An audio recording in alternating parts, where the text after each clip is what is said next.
ভক্ত, মই তোমাৰ ভক্তি তুষ্ট হৈছো। এতিয়া তোমাক কি বৰ লাগে কোৱা। প্ৰভু, যাৰ সন্মুখত স্বয়ং ভগৱানৰ বিৰাজমান, তেনে তাক আকৌ কিয় বৰৰ প্ৰয়োজন? যদি হৈছে সদায় প্ৰভু, এইবোৰ দিয়ক প্ৰভু।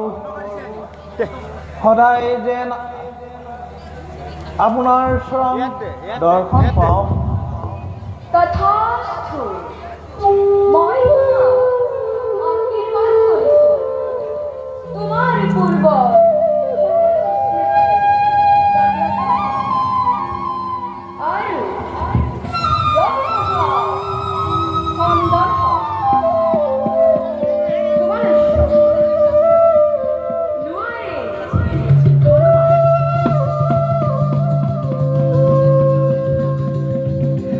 আৰু আজি ৰাতি তুমি অৰণ্য মৃগয়া কৰিবলৈ মৃগয়াৰ যি বস্তুকে পোৱা তাক লক্ষ্য কৰি একেবাৰে ঘৰে যাতে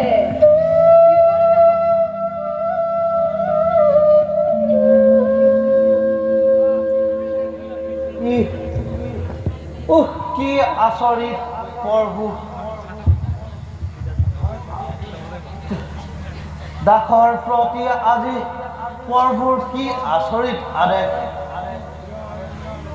ঘোৰ অৰণ্য অন্ধকাৰত কেনেকৈ মৃগয়া কৰে?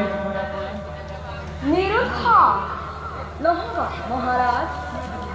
ৰাতি মৃগ দেখি নাপালেও এই শব্দভেদী বাণেৰে লক্ষ্য প্ৰহাৰ কৰিবা।